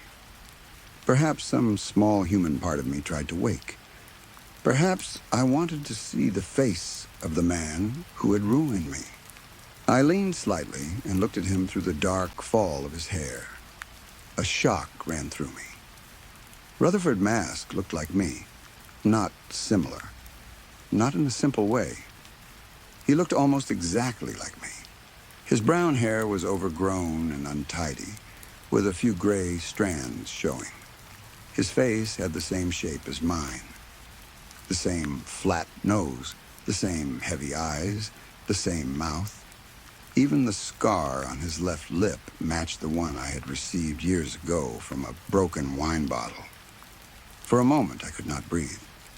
Then the voice whispered again. Do not let him distract you from your goal. Yes, I thought. It was another trick. Another way to weaken me. I placed one hand lightly on his back so he would not wake too soon. Then I drove the knife into him. The blade sank deep. He let out one breath, but he did not scream. I pulled the knife out and stabbed him again. Then again. Then again. Blood sprayed across the work table, the floor, the papers, and the shelves. I kept going until my arm grew heavy and his body no longer gave any sign of life. When it was done, I looked down at his face. He stared back with my own eyes, now slack and empty. Blood bubbled from his mouth. A strange smile had begun to form there, as if he knew something I did not. But I had done it. I had removed my final obstacle. The cleaning took hours. His body was heavy and hard to move. I wrapped him in sheets and dragged him down the stairs, step by step, leaving dark marks behind me. I placed him on the couch in the foyer, grateful that the windows were boarded. No one would see. Then I returned to the study. The blood had spread everywhere. It soaked into papers, stained wood, and splattered across books. As I cleaned, I noticed Mask's collection. Many of my own works stood proudly on his shelves. At first, this unsettled me. Then I decided I understood. He had studied me because he feared me. He had watched my work so he could defeat me again and again. On his desk lay an unfinished manuscript with a blank title page. I opened it and saw writing on the first page. Rage filled me at once. I tore it apart before I even read it. Only when the page lay in pieces at my feet did fear return. What if it had been important? What if it was the key to continuing his name? I tried to gather the pieces, but it was useless. So I took them to the hearth and burned them. As the flames ate the paper, I thought I saw one of my own manuscript titles appear among the ashes. I blinked, rubbed my eyes, and looked again. There was only fire. After that, I began to settle into the house. The bedroom was empty and sad. The bed was unmade, and the dresser had been overturned. I set everything right, arranging my belongings neatly. Then I moved to the study and placed my tools on the desk. This would be my room now. This was where I would become Rutherford Mask. The air in the study felt heavy, as if a dark shape were hanging over it. I told myself I was tired. I decided to rest that night and begin the work in the morning. Then hunger struck me. It was sudden and sharp. I left the study to prepare food. As I reached the landing and looked down into the foyer, my breath stopped. The couch was empty. The body was gone. I knew I had left him there. I had wrapped him in the sheet and placed him on the couch. I had seen him dead. I had made him dead. Yet the couch was empty. I stumbled down the stairs, almost falling in my panic. Where could he have gone? Dead men do not stand. Dead men do not walk. Then I heard something behind me, back in the study, a faint sound. I turned slowly. The study door stood partly open. I crept toward it, each step harder than the last. My mind told me there must be an intruder. That was the only answer. Someone else had entered the house. Someone had moved the body. The thought was almost funny, considering I was the true intruder there, but fear left no room for amusement. I pushed the door open inch by inch. At first, I saw nothing. Then a raven cried directly beside my head. I slipped, fell forward into the room, and landed hard on the floor. There, only a few feet in front of me, lay the body. It was unwrapped now. His face was turned toward me. He still wore that smile, the same twisted little smile, as if the whole thing was a joke made for him alone. I scrambled backward until my back hit the banister. The voice returned, but it was sharper now. Are you not the hunter? Will fear stop you so easily? Anger rose through my terror. The voice was right. I had made this. I had killed him. He was only a corpse. I stood, walked over, and kicked the body. It did not move. It gave no sign of life. Then the voice spoke again. Look at you. Nothing but a frightened pup, terrified by your own creation. I looked down at Mask's face. His smile seemed wider than before. His head had rolled slightly toward the sound of my heartbeat. Was it you the whole time? I cried. Why are you tormenting me? I did what you asked. No answer came. I left the corpse where it lay and shut the study door behind me. I no longer wanted food. I wanted sleep. I wanted my mind to return to itself. But the hallway to the bedroom seemed to stretch before me, impossibly long. It felt as if the door was a mile away. Yet when I crossed the threshold, I reached the bed in only a few steps. When I turned back, the door was close behind me. Too close, as if the room had moved with me. The house was changing, or I was. I slept badly. When I woke, the room looked normal again. I opened the door carefully. The landing was empty. The study door was open, but nothing seemed out of place inside. I leaned over the banister and saw the corpse back on the couch, wrapped again in the blood-stained sheet. I stared at it for a long time, waiting for movement. Nothing happened. My first task was to search the house. I checked the parlor, the great room, the kitchen, and every nearby passage. I found no one.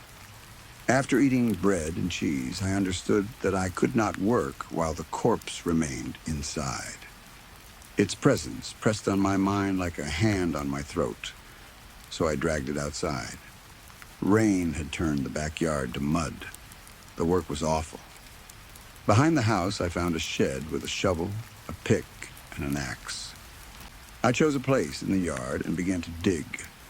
The wet ground gave way quickly, and after hours of work, I had made a deep hole. I dragged the stiffening body into it. When the first shovel of mud hit the sheet, a terrible screech filled the air.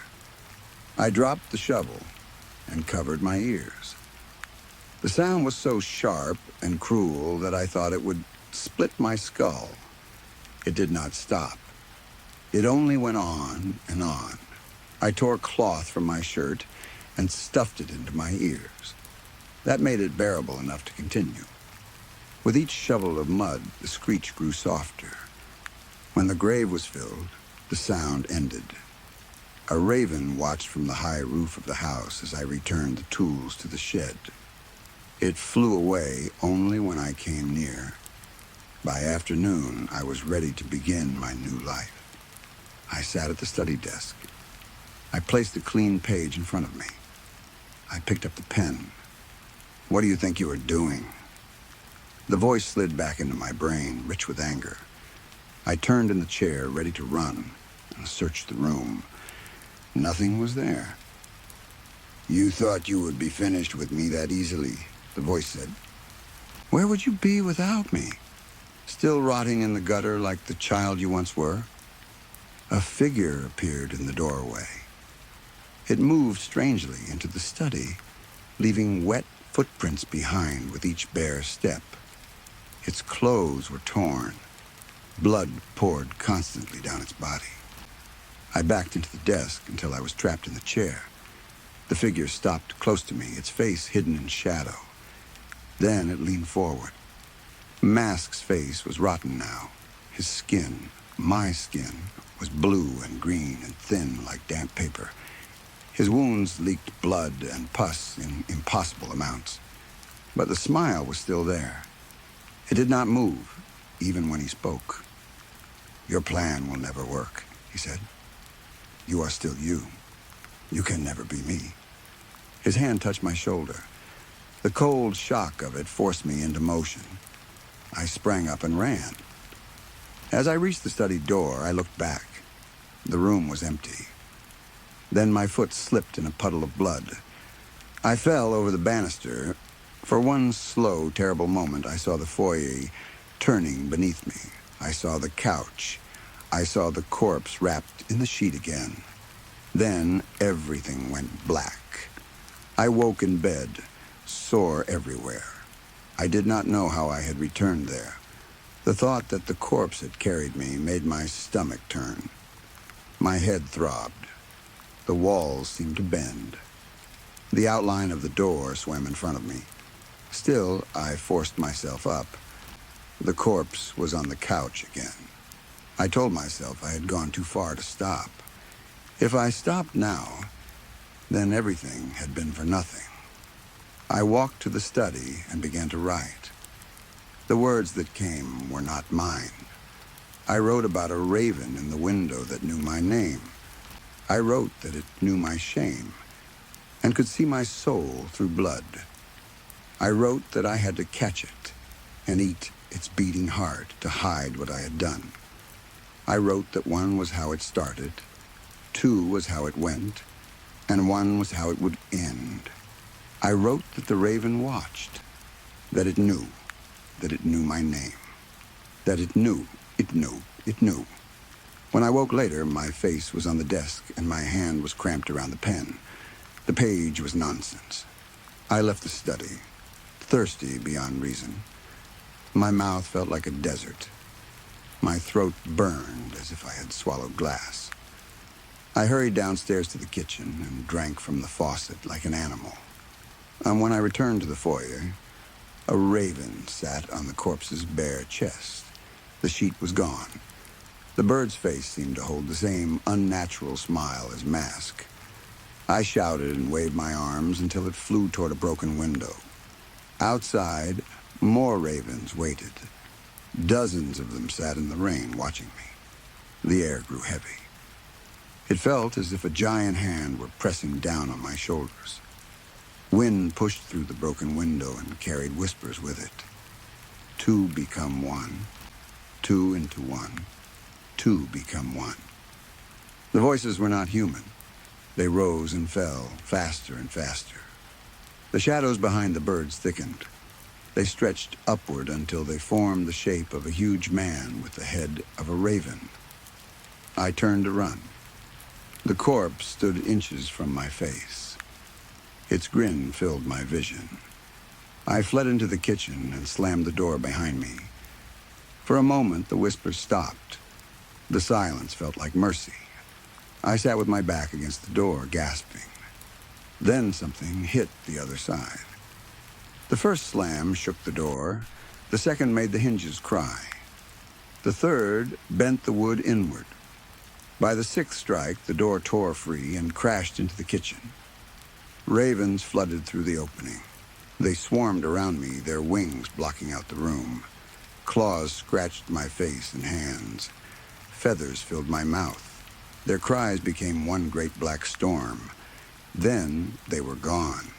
Mask's corpse stood in the doorway. It did not move. We stared at each other for what felt like hours.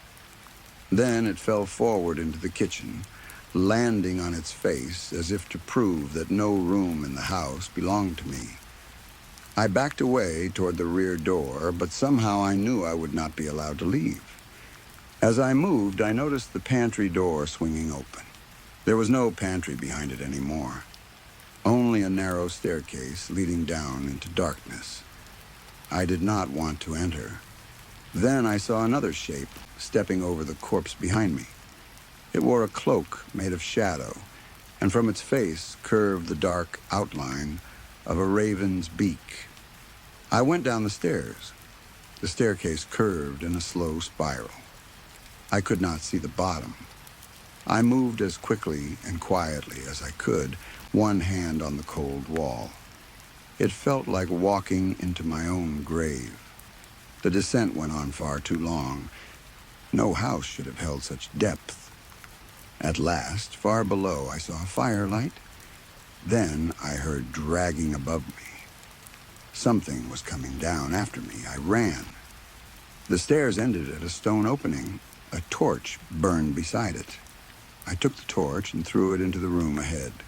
It landed on the floor and slid in a circle, throwing light across a huge chamber. At first, the center of the room seemed empty. Then the chamber erupted in screams.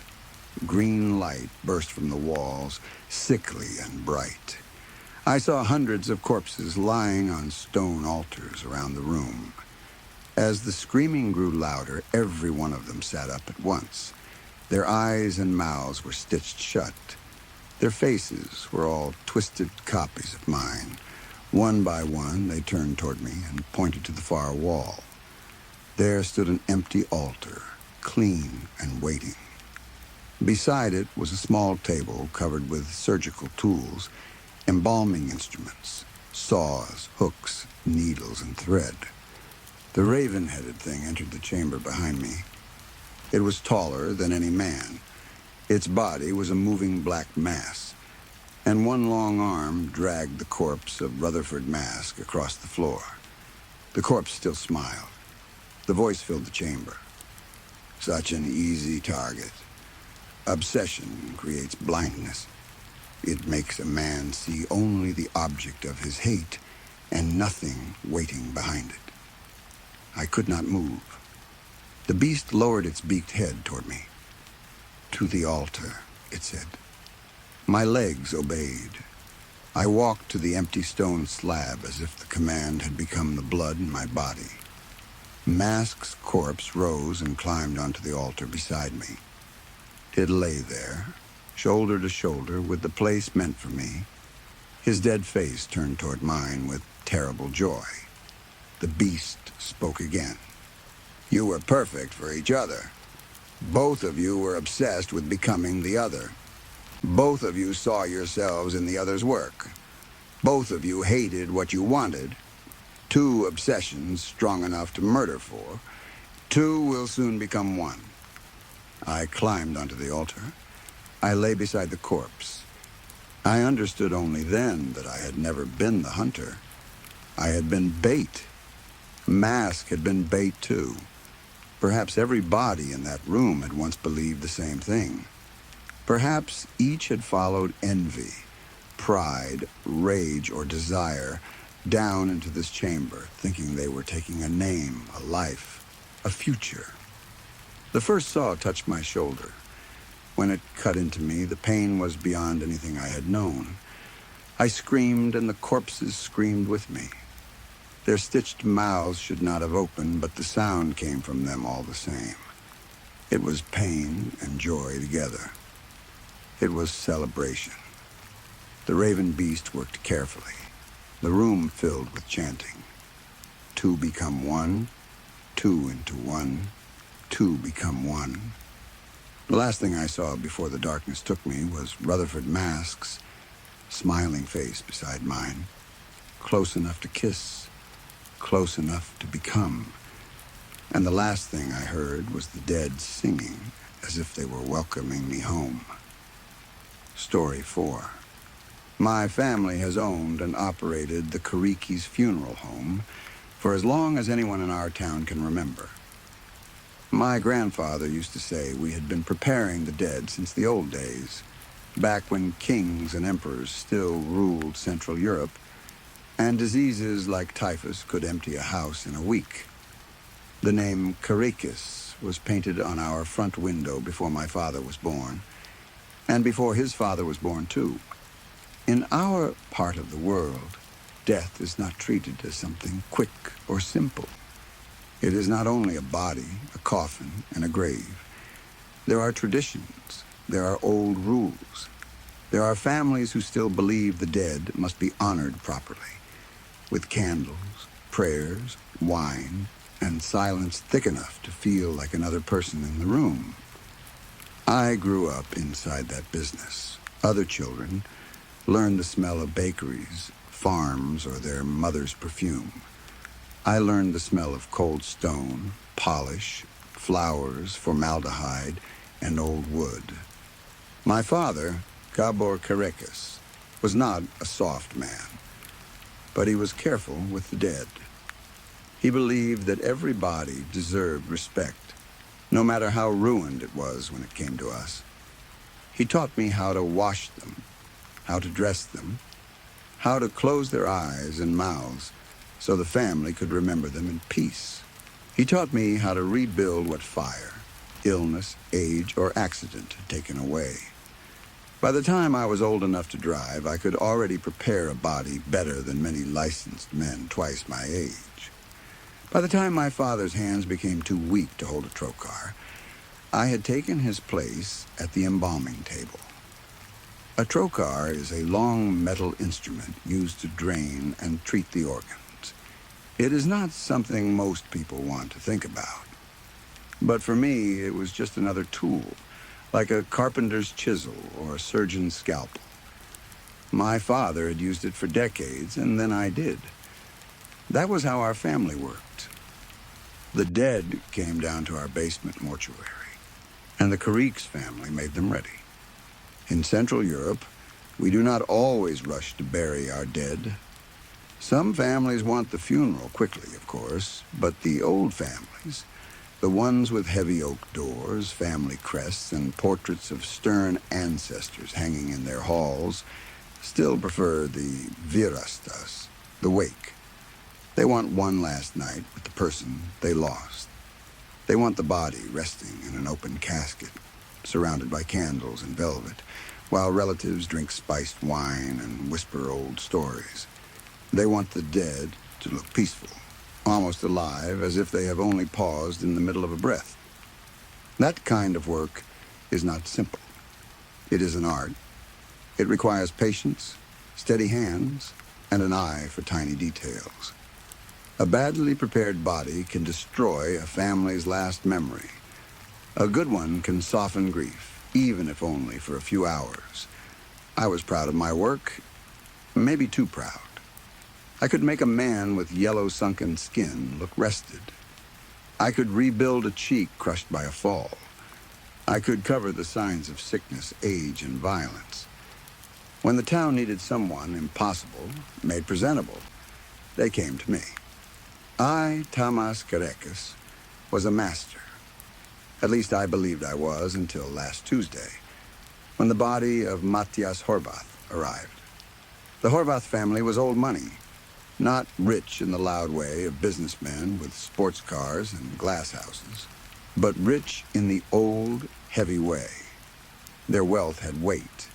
Their name was on land records, church donations, museum plaques, and private wine cellars older than most governments. People spoke of them carefully. They lived behind iron gates in a manor outside the city. And when one of them died, they did not ask for service. They expected obedience.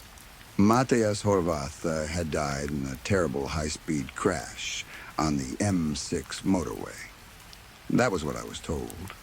A truck, wet road, maybe speed, maybe bad luck. The transport team brought him in just after dark. Rain was falling hard outside, drumming against the narrow windows near the ceiling of my basement mortuary. Two men wheeled the body bag down the ramp and into the preparation room without making eye contact with me. They signed the papers, muttered something about the family lawyer, and left faster than they needed to. The smell hit me before I even unzipped the bag.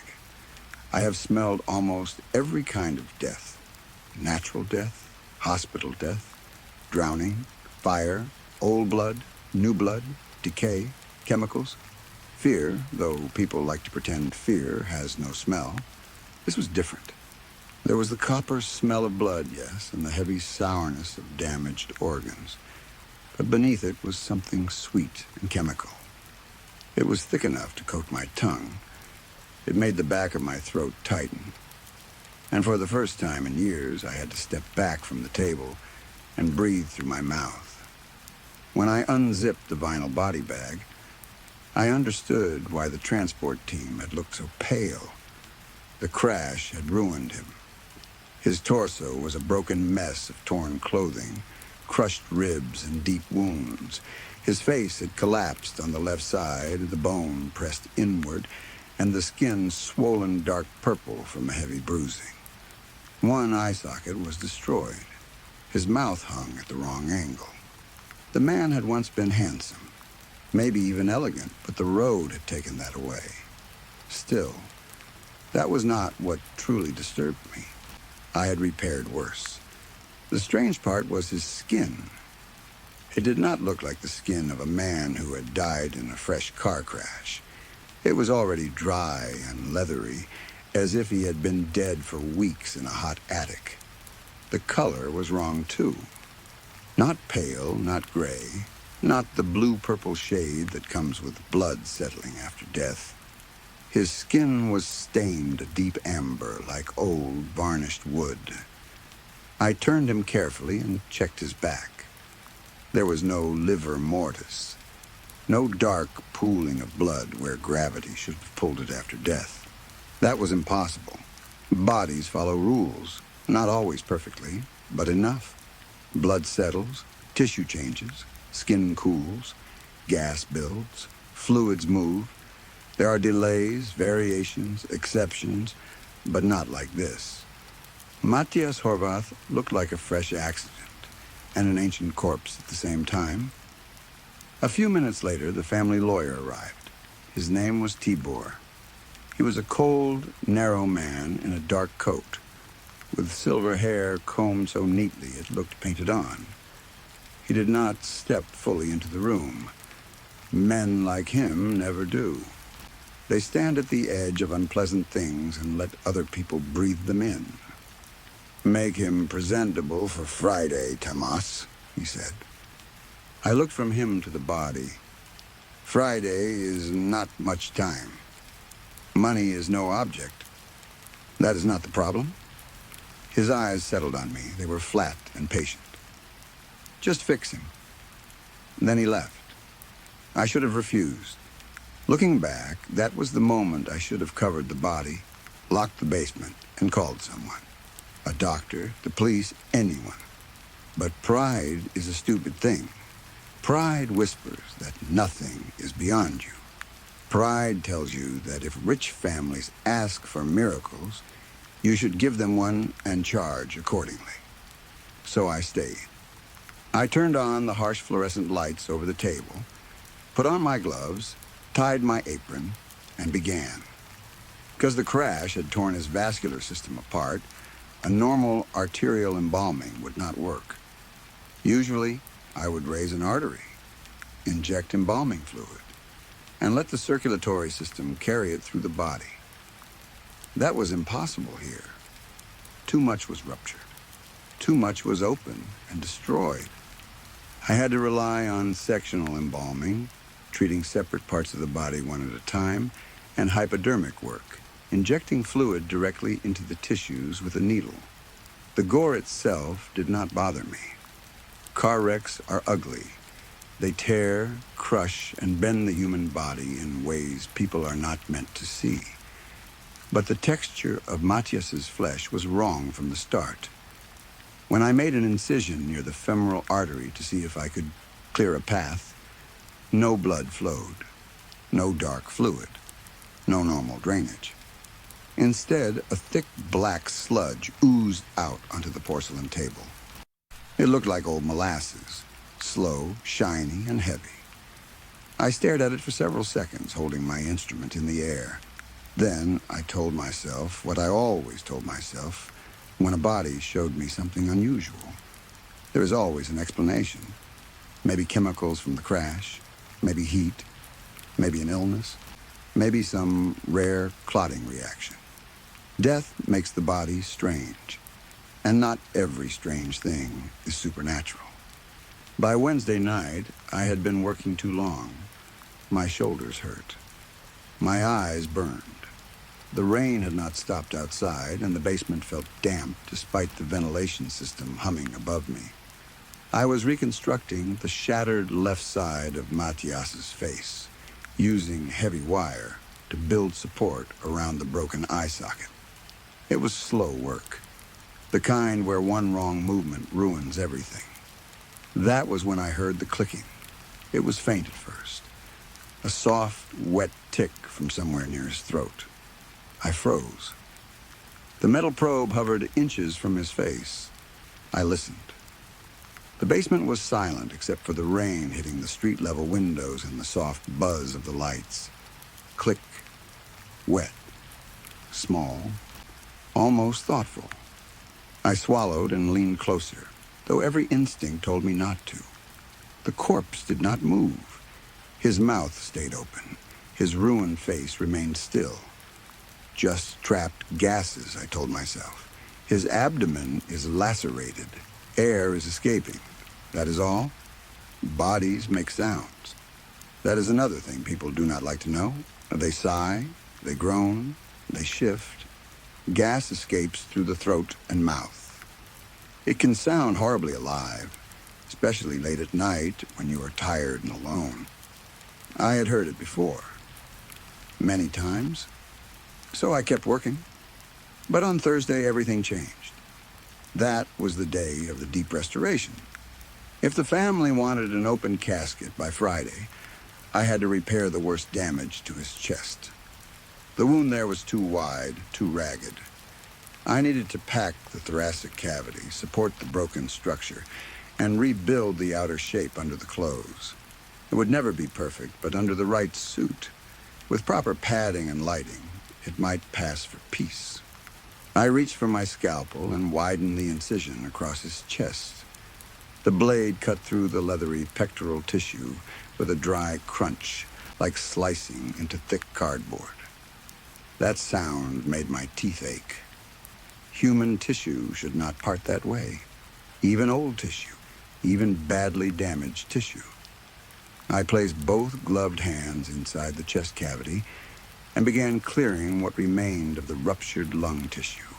My fingers moved carefully through the dark mess of broken ribs, thick sludge, and torn material.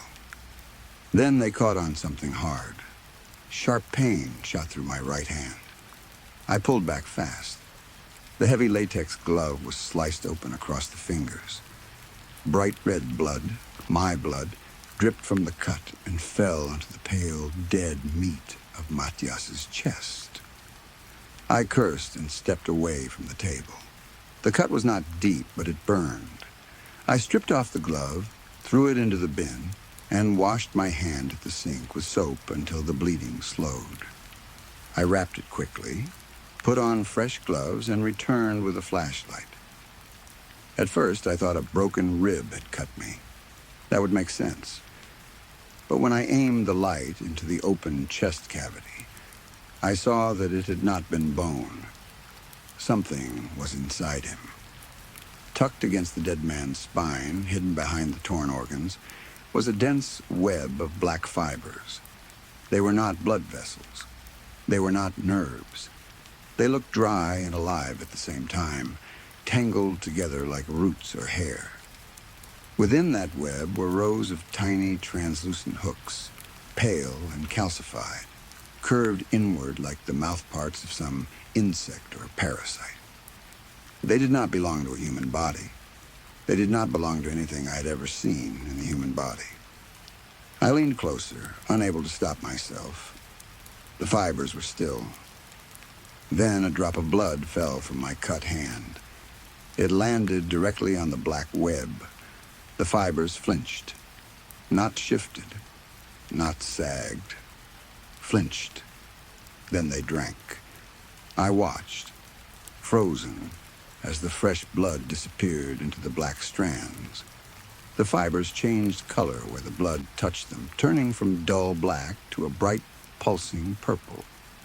The color spread outward through the web in tiny throbs like a heartbeat, waking inside dead flesh. Cold panic rushed through me.